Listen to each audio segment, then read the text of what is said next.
The morning started like any other in the Galactic Council chambers. Delegates from hundreds of worlds filled the massive circular hall, their voices creating a constant buzz of conversation.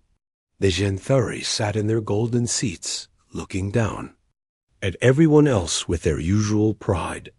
The Nexari counted numbers on their data tablets, always thinking about money and trade. The crystalline beings from the hegemony made soft musical sounds as they talked. Ambassador Jake Morrison walked through the main doors, carrying a simple data pad. He wore the standard blue uniform of the Human Federation, nothing fancy or decorated. His face showed no emotion as he made his way to the center speaking platform. The other delegates barely noticed him. Humans were always the quiet ones in council meetings, never making big speeches or demands. Jake reached the platform and activated the public address system. The noise in the chamber slowly died down as delegates turned their attention to him. Prime Minister Veltar of the Xanthari rolled his 4 eyes. He found human speeches boring and pointless. Honored members of the Galactic Council, Jake began, his voice calm and steady.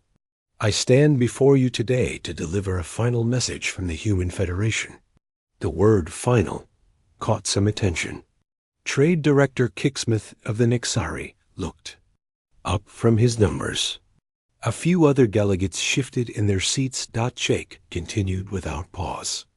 After careful consideration, humanity has decided to withdraw from the Galactic Council, effective immediately. We will be removing all our personnel, research stations, and diplomatic posts from Council space within 72 hours. The chamber erupted in surprised chatter. Some delegates laughed. Others looked confused. Veltar stood up from his golden throne. Ambassador Morrison, he said with a sneer in his voice, surely this is some kind of human joke. Your species has been part of this council for over 200 years. Jake looked directly at him. There is no joke, Prime Minister. This decision is final. But why? Asked Counselor Vexra from the Hive Worlds, her insect-like voice clicking with concern. What has caused this sudden change? Jake's expression remained unchanged. Humanity no longer sees value in our continued participation. We have submitted our formal withdrawal notice to the Council Secretary. All legal requirements have been met. Kicksmith's tentacles waved in agitation. This is impossible. The economic disruption alone would be massive. Human colonies supply 40% of our rare earth minerals. Your research facilities produce breakthrough technologies every month. Those facilities will be shut down or relocated, Jake replied simply. All trade agreements will be honored until their natural expiration dates, then terminated. The chamber filled with angry voices. Some delegates demanded explanations. Others threatened economic sanctions. A few tried to appeal to Jake's emotions. Talking about centuries of friendship and cooperation. Through it all, Jake stood quietly on the platform, waiting. When the noise finally died down, he spoke again. Is there anything else the Council requires from me today? Veltar's face showed pure rage. You cannot simply leave like this. Humanity owes this Council respect and proper procedure. All procedures have been followed, Jake said. The withdrawal notice includes complete documentation of our legal compliance. With that, he turned and walked toward the exit. The chamber erupted again, but Jake never looked back. He had delivered his message exactly as instructed. In the next 72 hours, something remarkable happened across Council space. Every human research station went dark. Every diplomatic office closed its doors. Every trade ship changed course and headed for unknown space.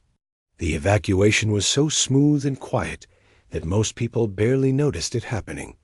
Captain Lisa Hayes commanded the Unaze Defiance, the last human ship scheduled to leave Council territory.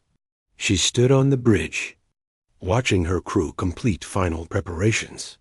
Her second officer, Lieutenant Commander Pete Johnson, approached with a report. "All personnel have been evacuated from New Geneva Station," he said. "The station's automated systems will maintain basic functions for another month, then shut down permanently." Lisa nodded. "Any word from the other evacuation fleets?" "All ships report successful departures. The last research facility went offline 20 minutes ago." Through the bridge windows, Lisa could see New Geneva Station in the distance. It had been humanity's largest research facility in council space, home to over 10,000 scientists and support staff. Now it was empty, just like every other human installation. "Captain," called out the communications officer, "we are receiving multiple hail attempts from council vessels. They want to speak with you." "Ignore them," Lisa replied. "We have nothing more to say." The communications officer looked uncomfortable. "Ma'am, one of the messages is from Prime Minister Veltar himself. He's demanding we return to discuss terms." Lisa almost smiled. "Lieutenant, what part of withdrawal? Do you think he doesn't understand? Should I send a response?" "No. Set course for the edge of council space. Maximum speed." As the Defiance began to move, Lisa thought about the last few months. The signs had been there for anyone paying attention. Council meetings where human proposals were dismissed without discussion. Research projects shut down because they made other species uncomfortable. Military strategies ignored because they seemed too aggressive. The final straw had come 3 months ago. Dr. Amanda Wells had developed a cure for the Nixari plague that was killing millions. The council had rejected it because the treatment required genetic modifications that violated their ethical guidelines. They preferred to let people die rather than accept human help. That night, Lisa had received new orders. Begin quiet preparations for total withdrawal. No announcements, no threats, no negotiation. Just leave now, as council space shrank behind. Lisa wondered if they would regret their decision. The Xanthari certainly thought so. They had spent the last 3 days sending increasingly angry messages about human obligations and responsibilities. But Lisa remembered the words of Admiral Jack Thompson during their final briefing. "We've spent 2 centuries trying to help species that don't want our help.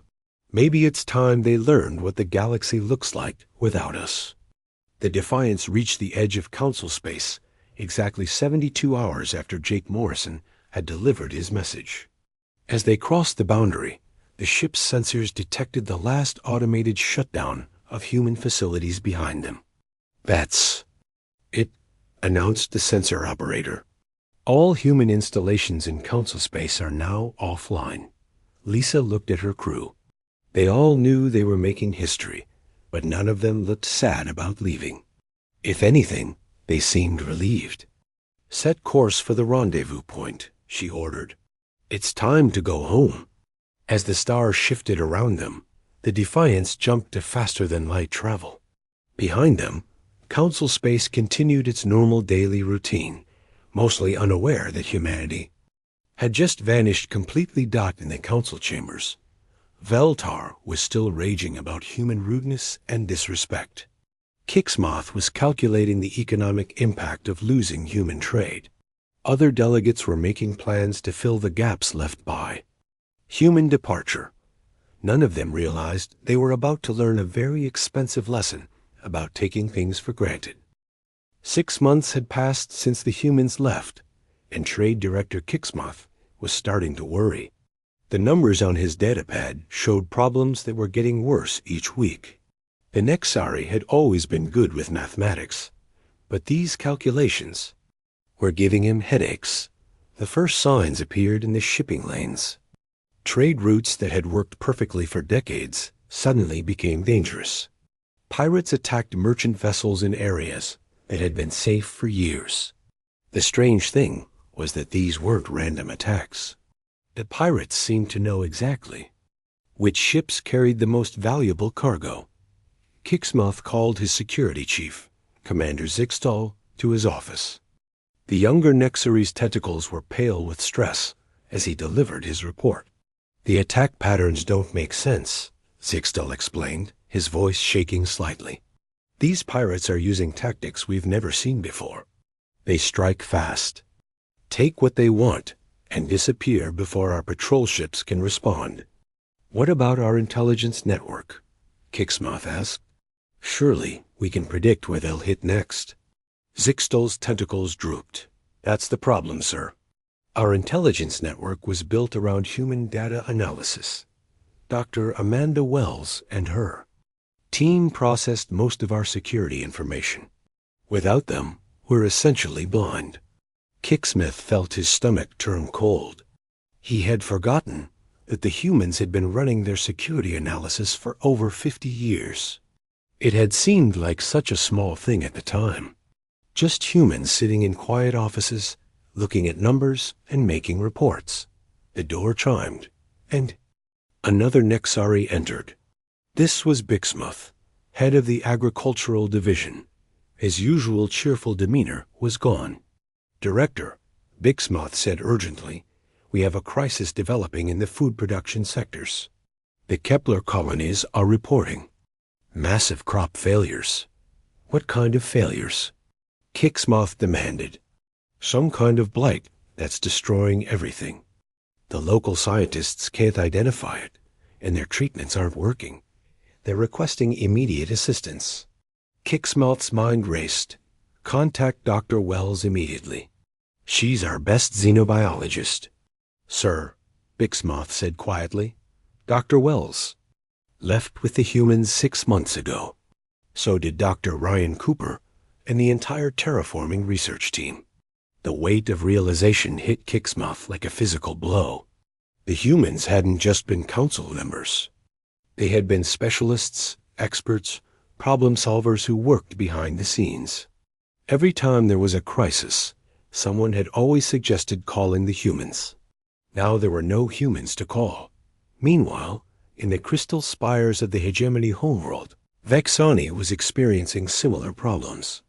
The crystalline being stood in her meditation chamber, trying to process the chaos that was spreading through her territory. The hegemony had always prided itself on order and precision. Their society worked like a perfect machine, with every citizen knowing their exact role and purpose. But lately, that machine was breaking down in ways that made no sense.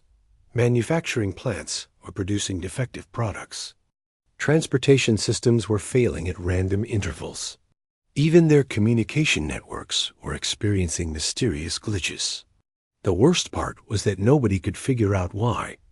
Vexani Azaid, a younger crystal being named Lexani, approached with another troubling report. "Great Mother, the production facility on Hegemony 7 has shut down completely. The automated systems are malfunctioning, and our engineers cannot repair them."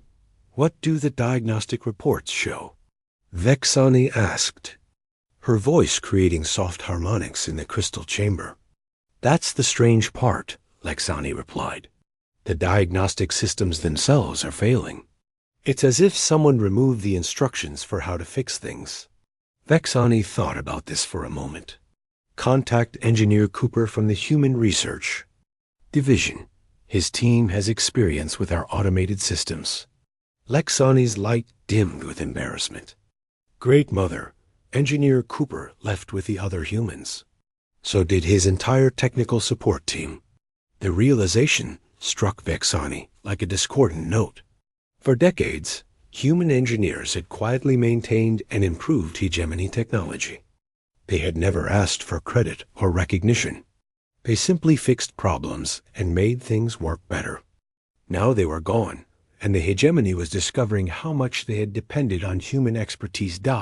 In the Zentari Military Command Center, General Kekstar was dealing with his own set of problems. The proud warrior race had always considered themselves the greatest military force in the galaxy. Their strategies were legendary, their weapons were superior, and their soldiers were fearless. But something was wrong with their recent operations. Training exercises that should have been simple were turning into disasters. Battle simulations were producing unexpected results. Even basic patrol missions were encountering problems that made no sense. Captain Nextar, one of Kextar's most trusted officers, entered the command center with a grim expression. "General, we've completed the analysis of last week's war games. The results are disturbing." "Explain," Kextar commanded. "Our tactical systems are outdated, sir. The strategies we've been using for centuries are no longer effective against modern threats. Worse, our officers don't seem to know how to adapt to changing situations." Kextar's 4 eyes narrowed. "That's impossible. Xanthari military doctrine has never failed us." "Sir, with respect, our military doctrine was developed with human input. Colonel Danny Hayes and his strategic planning team had been updating our procedures for over 30 years. Without their constant improvements, we're essentially using ancient tactics." The admission hurt Kextar's pride more than any physical wound. The Xanthari had always looked down on humans as weak and soft. The idea that these inferior beings had been essential to Xanthari military success was almost unbearable. As the months continued, the problems grew worse. Supply chains that had functioned smoothly for generations began to break down. Research projects stalled without human scientists to provide crucial insights. Diplomatic negotiations failed because human translators and cultural experts were no longer available. The most disturbing development was the increasing activity of the Void Runners. These mysterious raiders had been a minor threat for centuries, occasionally hitting isolated outposts or damaged ships. But now they were becoming bolder, launching larger attacks and targeting more valuable objectives. Council intelligence agencies tried to analyze the Void Runner activity patterns, but their reports were confusing and contradictory. The humans had always handled threat assessment for interdimensional entities. Without them, the Council was working blind. Councillor Thexra of the Hive Worlds called an emergency session to address the growing crisis. Representatives from across Council space gathered in the Great Chamber, their voices creating a buzz of worried conversation. "Fellow councillors," Thexra began, her insect-like voice carrying clearly through the chamber, "we face challenges that require immediate attention. Trade disruptions, security failures, and technological breakdowns are affecting every member species." Prime Minister Veltar stood up, his golden armor gleaming under the chamber lights. "These are temporary problems that will be resolved through proper council procedures. We managed perfectly well before the humans arrived, and we will manage well after they left." But even as Veltar spoke, his confident words rang hollow. Deep down, every delegate in the chamber was beginning to understand an uncomfortable truth. The humans hadn't just been members of the council. They had been the invisible foundation that held much of their civilization together. The humans had never demanded recognition for their contributions. They had simply done the work that needed to be done, solved the problems that needed to be solved, and filled the gaps that others couldn't or wouldn't fill. Now those gaps were becoming visible, and they were much larger than anyone had imagined. 1 year after humanity's departure, the first real crisis hit the Council like a hammer blow. The attack came without warning, striking 12 different worlds simultaneously across the galaxy. The Void Runners had launched their largest offensive in recorded history, and the Council was completely unprepared. Admiral Texvar of the Xanthari fleet received the first distress calls on his flagship, the Golden Spear. The messages came in so fast that his communication officers couldn't process them all. Colonies under attack, defense stations destroyed, entire populations fleeing their homes.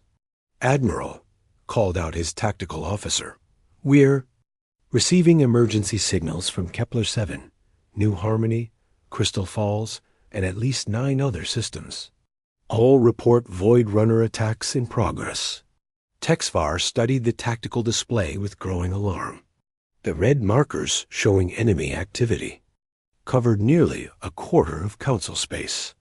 This wasn't a random raid. It was a coordinated military campaign. "How many enemy ships are we dealing with?" he demanded. "Unknown, sir. The reports are confusing. Some say hundreds of ships, others say thousands. The Void Runners are using technology we've never seen before. Texvar activated the fleet-wide communication system. All ships, prepare for immediate deployment. We're dealing with a large-scale Void Runner incursion." But as the Xanthari fleet moved to intercept the attackers, they discovered that their problems went far beyond simple. Numbers. The Void Runners were using tactics that made no sense according to traditional military thinking. They attacked from multiple dimensions simultaneously, phased through solid matter, and seemed to predict every countermove the Council forces made. On the bridge of the cruiser War Pride, Captain Dexter watched in horror as his weapons passed harmlessly through an enemy ship.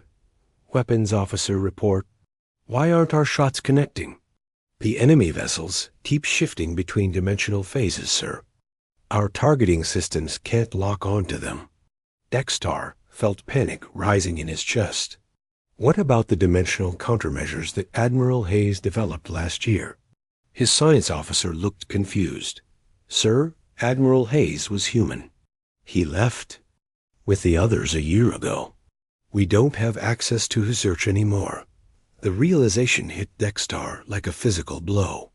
The humans hadn't just been advisors or consultants. They had been the ones developing new technologies and strategies to deal with threats like the Void Runners. Without them, the Council's military was using outdated equipment and ancient tactics.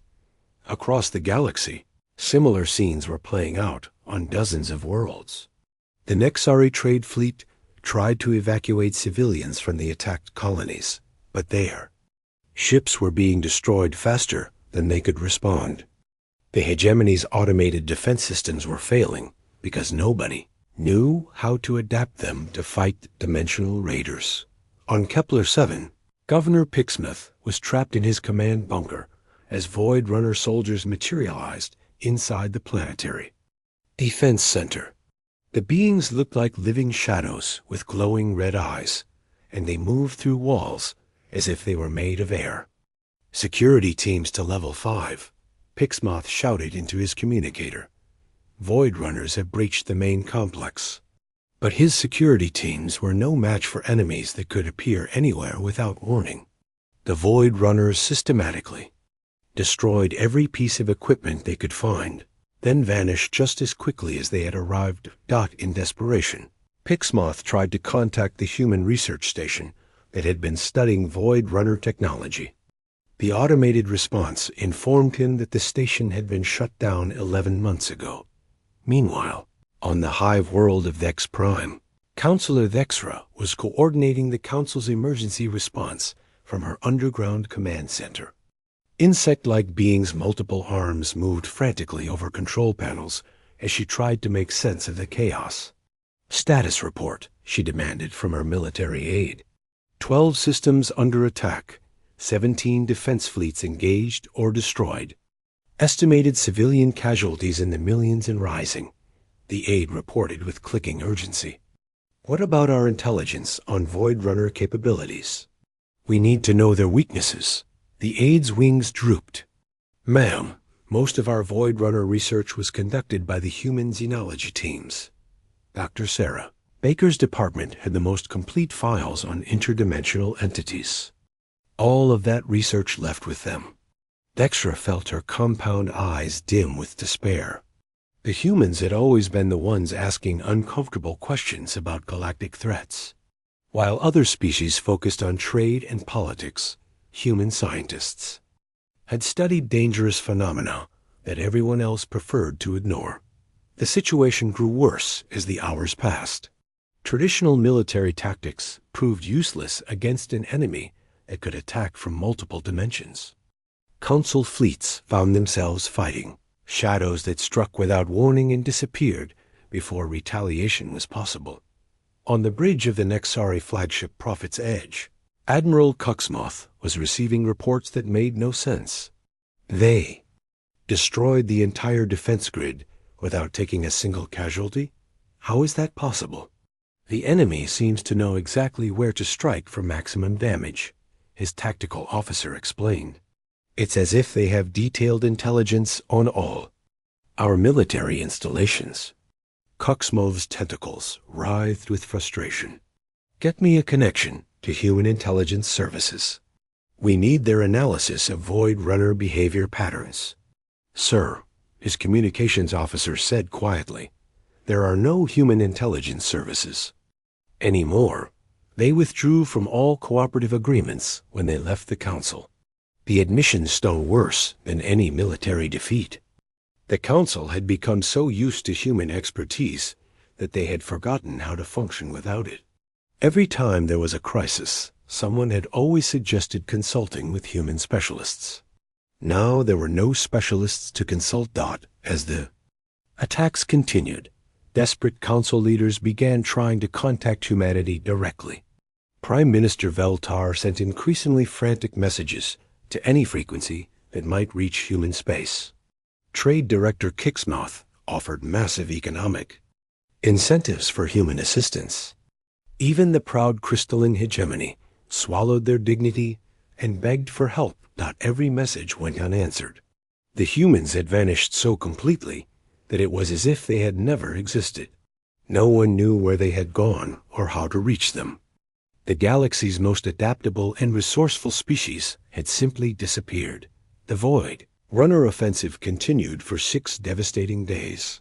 When it finally ended, the damage was beyond anything the Council had ever experienced. Entire star systems had been evacuated. Billions of civilians had been killed or displaced.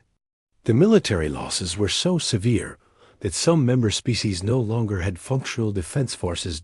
In the aftermath, as rescue ships searched for survivors and governments tried to count their losses, a disturbing pattern emerged.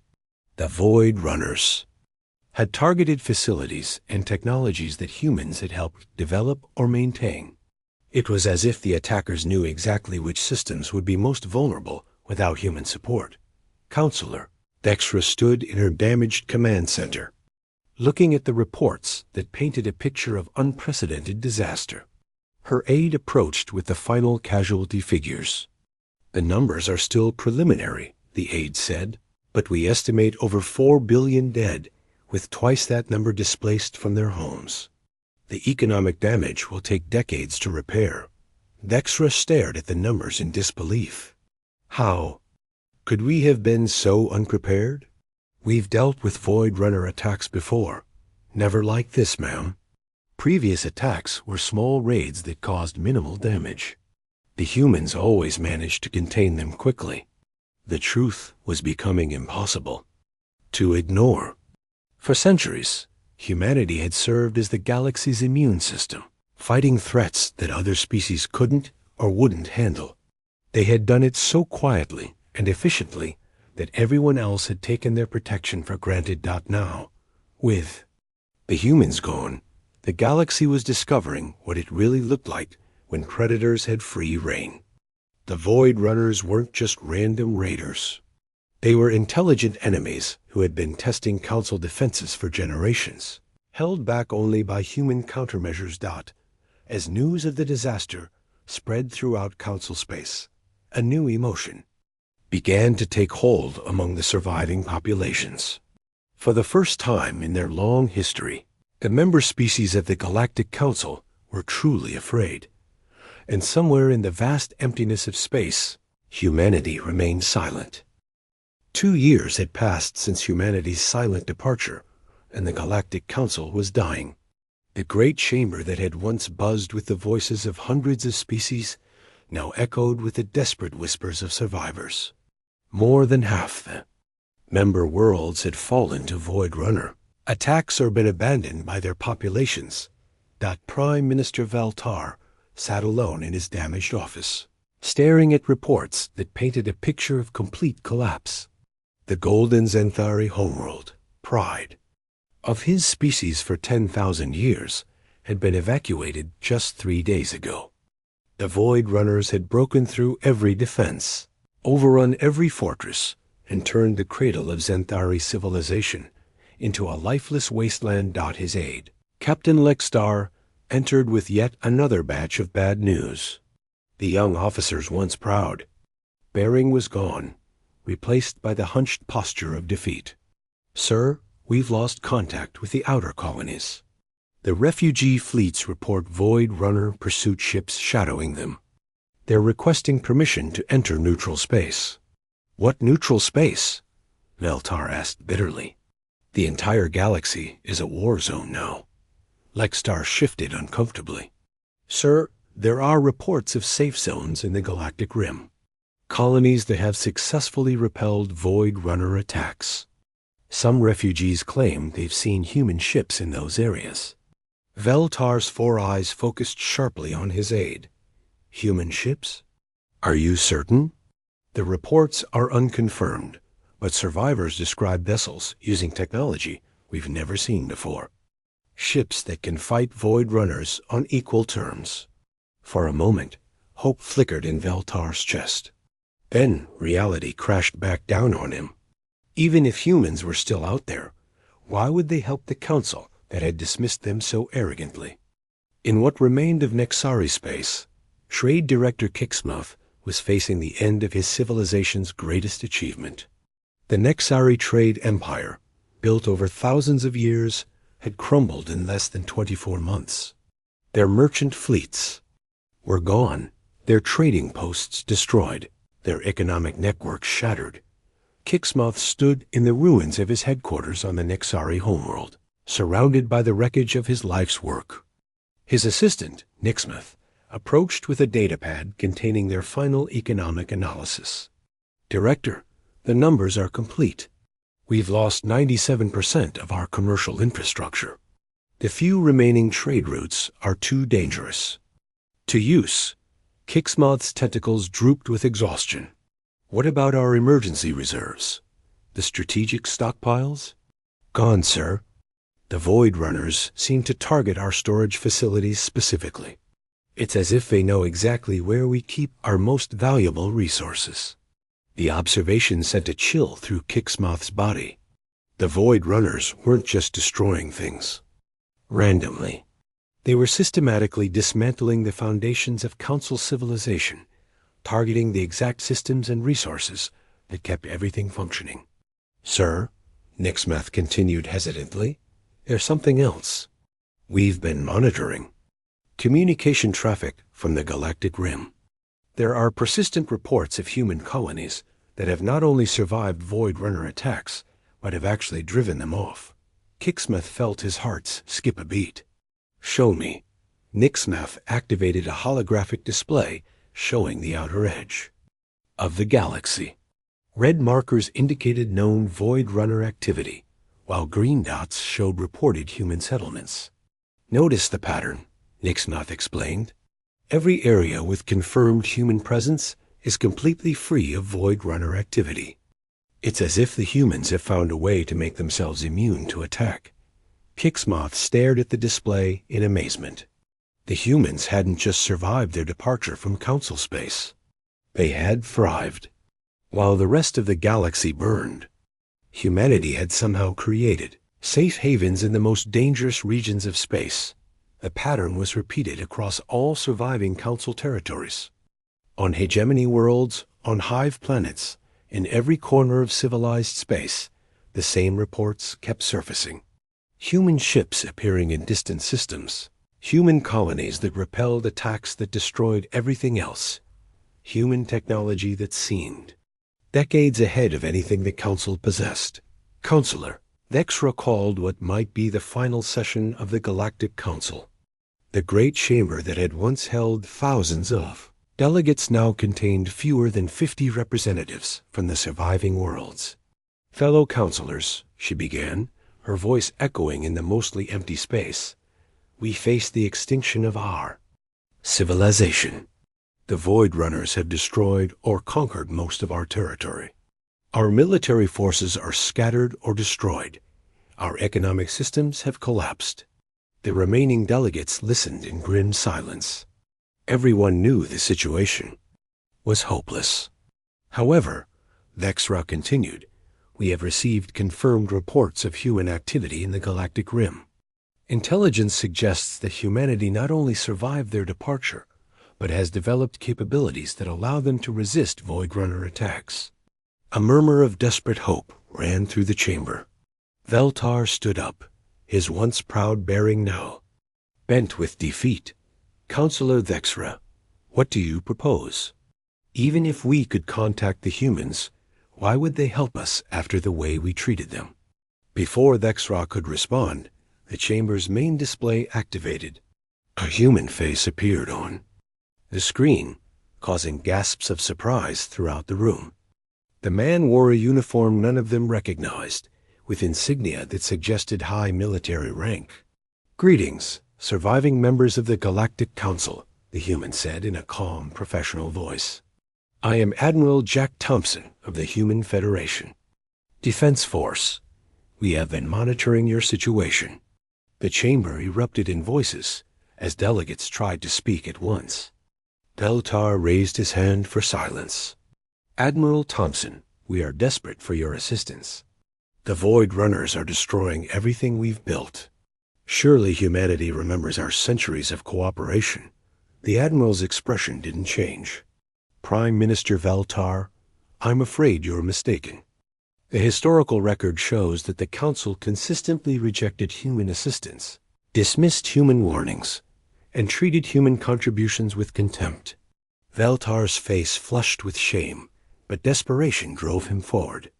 Admiral, whatever. Mistakes we made in the past. Surely the current crisis requires us to work together. Millions of innocent lives are at stake. Indeed they are, Thompson replied, which is why we have been evacuating refugees from failed Council worlds and providing them with safe haven in human space. The implications hit the delegates like a physical blow. The humans were saving Council citizens, but they were doing it on their own terms, without asking for Council permission or cooperation. Trade. Director Kixmoth struggled to his feet. Admiral, we are prepared to offer anything you require. Full technology sharing, economic partnerships, territorial concessions. Name your price for helping us fight the Void Runners. Thompson's smile was cold. Director Kixmoth, you seem to misunderstand the situation. Humanity doesn't need anything the Council can offer. We have evolved beyond that dependency. But, surely, Vexra interjected, you feel some obligation to help your former allies. Former allies? Thompson's voice carried a note of genuine confusion. Counselor Vexra, the historical record shows that the Council never considered humanity to be allies. We were junior partners at best, servants at worst. When we offered genuine partnership, we were rejected.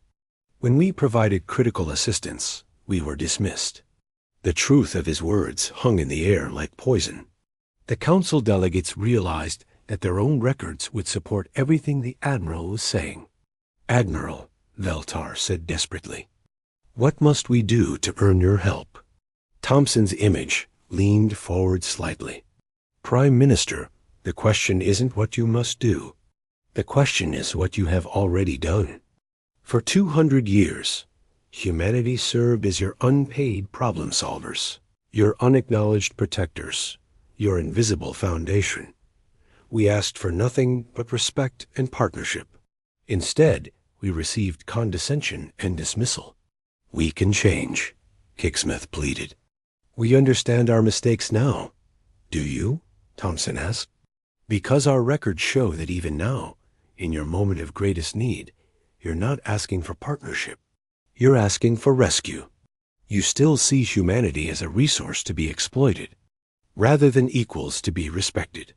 The chamber fell silent as the devastating accuracy of his observation sank in. Thompson continued, the silence you're experiencing now, the absence you're feeling, that's not our anger or our revenge. That's simply the natural consequence of rejection. You wanted to discover what the galaxy looked like without humanity. Now you know. With that, The transmission ended, leaving the surviving council members alone in their empty chamber, finally understanding the true price of their arrogance.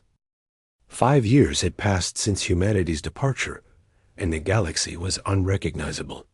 Where once the Galactic Council had ruled over thousands of worlds and billions of citizens, now only scattered refugee camps and hidden settlements remained. The great civilizations that had dominated space for millennia existed only in the memories of survivors in a converted cargo ship drifting through the void between stars. Former Prime Minister Vel Tar sat among the last remnants of Xanthari. Nobility, the golden armor that had once symbolized their power, was now tarnished and cracked. The proud warriors who had commanded vast fleets now huddled together like frightened children. Vel Tar stared out the small porthole at the empty darkness of space. Once, this region had been filled with the lights of Xanthari colonies, the trails of merchant ships, the patrol routes of military vessels. Now there was nothing but silence and shadow. His former aide, Captain Lextar, approached with their daily intelligence report. The young officer looked decades older than his actual age, worn down by years of constant fear and defeat. "Sir, our scouts report Void Runner activity in the Kepler sector. They're systematically destroying the abandoned stations there. Any word from the other refugee fleets?" Veltar asked without looking away from the window. "The Nexari convoy hasn't been heard from in 3 weeks. We have to assume they've been found." Veltar nodded slowly. This was how it always ended now. Groups of survivors would band together, try to find a safe place to hide, and then disappear forever when the Void Runners tracked them down. "Sir," Lextar continued hesitantly, "there's something else. Our long-range sensors detected ships moving through the outer rim. The energy signatures don't match any known Void Runner technology." For the first time in months, Veltar turned away from the window. "What kind of ships?" "Unknown configuration, sir. But the survivors we rescued from the Crystal Falls disaster mentioned seeing similar vessels. They said the ships destroyed a Void Runner attack fleet without taking any damage." Veltar felt a familiar stirring of hope, followed immediately by bitter disappointment. Even if human ships were still operating in the galaxy, it made no difference. The humans had made their position clear 2 years ago during that final transmission. Meanwhile, in the hidden refugee camp on the dead world of Nexus Prime, former Trade Director Kixmuth was discovering just how far his people had fallen. The Nexari, once the galaxy's greatest merchants and negotiators, were now reduced to scavenging scraps from abandoned worlds. His daughter, Pixmoth, had grown up during the collapse. She had never known the prosperity and safety that her father's generation had taken for granted. To her, this life of constant fear and hunger was simply normal. "Father," she said, entering his makeshift shelter with a small bag of salvaged food, "the scouting teams found something interesting in the ruins of the old research station." Kixmoth looked up from the star charts he had been studying, still searching for some safe haven that might exist somewhere in the galaxy. "What did they find?" "Records, father. Old files from when the humans were still part of the council. The scouts think you should see them." Kixsmith followed his daughter to the camp's central computer, a cobbled-together device built from salvaged parts. On the screen was a research report dated just 3 months before humanity's departure. The report was written by Dr. Sarah Baker, a human xenobiologist who had tried to warn the Council about the growing Void Runner threat. Kixsmuth read with growing amazement as the document outlined detailed predictions about exactly what was happening now. "The Void Runners are not random raiders," the report stated. "Our analysis suggests they are conducting systematic intelligence gathering, probing our defenses and learning our weaknesses. Their attacks are becoming more coordinated and effective over time. We recommend immediate implementation of enhanced security protocols and development of new countermeasures." The report went on to describe specific vulnerabilities in Council defenses, propose solutions that could have prevented the current disaster, and even predict the likely timeline of a major offensive. Everything Dr. Baker had warned about had come to pass with terrifying accuracy. At the bottom of the report was a note that made Kixmoth's heart sink. Request for emergency funding and expanded research authority denied by Council vote. Project terminated. Kixmoth stared at the screen in horror. The humans had seen this coming. They had tried to warn everyone, tried to prepare defenses, tried to save the galaxy from exactly what was happening now. And the Council had ignored them, dismissed their warnings as human paranoia and aggression. Father, Kixmoth said quietly, there are more reports like this, hundreds of them. The humans were studying threats that nobody else wanted to acknowledge. As Kixmoth scrolled through file after file of ignored warnings and rejected proposals, he began to understand the true scope of what had been lost. Humanity hadn't just been contributors to Council civilization. They had been its guardians, constantly working to protect everyone else from dangers that most species preferred to pretend didn't exist. In the depths of space, aboard the last functioning hegemony ship, Vexani was having her own revelation about human capabilities. The crystalline being had spent months analyzing the few surviving records of human activities in the galactic rim. What she discovered defied everything she thought she knew about warfare and technology. Human colonies weren't just surviving. Void Runner attacks, they were winning decisively. Ships that should have been destroyed were instead destroying entire enemy fleets. Settlements that should have been overrun were somehow turning raiders away without firing a shot. The energy patterns make no sense, she said to her aide, Lexani. Human ships are generating power levels that should be impossible with known technology. Perhaps they developed new systems after leaving Council space, Lexani suggested. In 5 years? Lexani's harmonic voice carried notes of disbelief. Even for humans, that seems impossible. But as she studied the data more carefully, a different possibility began to emerge. What if the humans hadn't developed new technology?